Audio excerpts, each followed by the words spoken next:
Ternyata power ini SPL-nya lebih tinggi, maka kita turunkan lagi SPL-nya dengan cara menghambat inputnya dengan menggunakan resistor ini. Kenapa SPL-nya tinggi kok malah diturunkan, Mas? Bukannya lebih mantap yang SPL-nya tinggi? Belum tentu SPL tinggi itu mantap. Kalau SPL-nya tinggi tapi clarity-nya tidak dapat, ya mau dipakai buat live musik, nanti ngebrok, pecah suaranya nggak bening. Apakah bisa dibilang mantap? Power yang mantap adalah power yang dipakai buat acara itu bisa maksimal dan suaranya bisa clarity, tidak sember dan tidak pecah suaranya.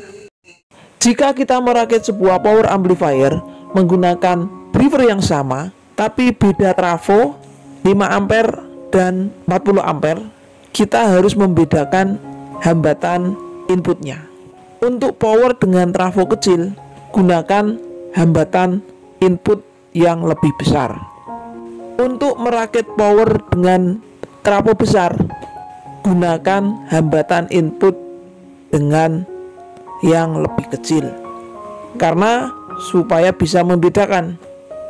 Power kecil ya memang suaranya harus kecil, power besar ya memang suaranya harus besar. Nggak boleh kita bikin power kecil, umpama menggunakan trafo 5 ampere, inputnya tidak dihambat resistor sama sekali, loss brong, suaranya nggak bisa ditahan oleh resistor, pasti akan pecah, ngebrok, dan sember jika volumenya dibesarkan. Tapi kalau kita merakit power amplifier dengan trafo besar, resistor inputnya hambatannya harus lebih kecil. Karena apa? Otomatis power tersebut akan jauh dari sember, akan jauh dari pecah, akan jauh dari ngebrok. Jadi memang seharusnya power dengan trafo besar itu hambatan inputnya kecil, maka hasilnya suaranya akan memang lebih mantap.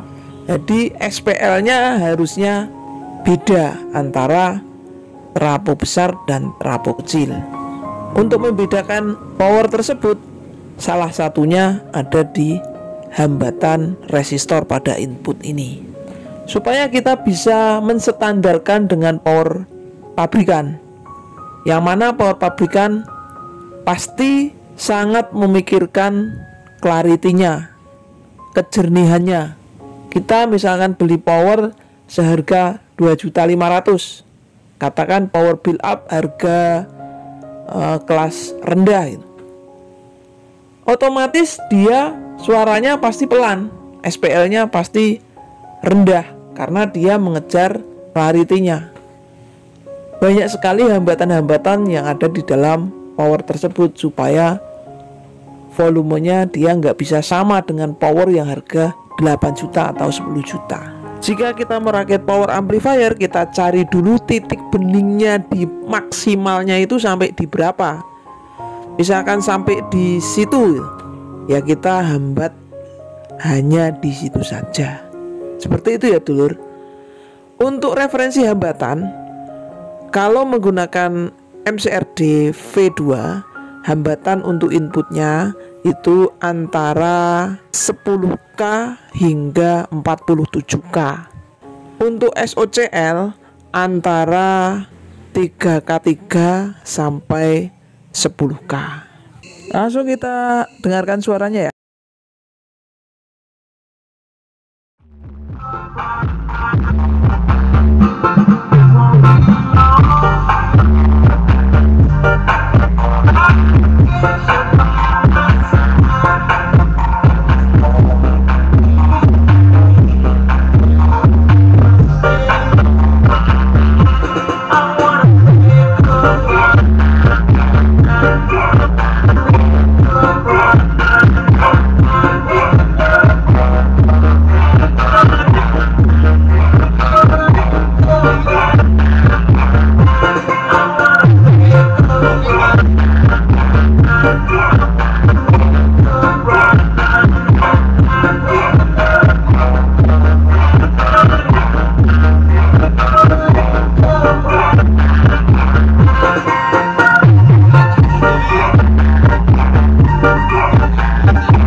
Perakitan power ini menggunakan trafo 40 ampere, menggunakan full fitur soft start, speaker protector, menggunakan fan AC, menggunakan final 13 set per mononya ya dulur.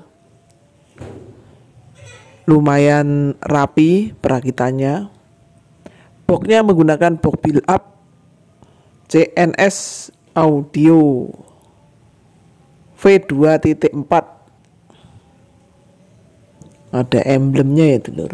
Nah, pokoknya dijamin packagingnya mantul ya dulur.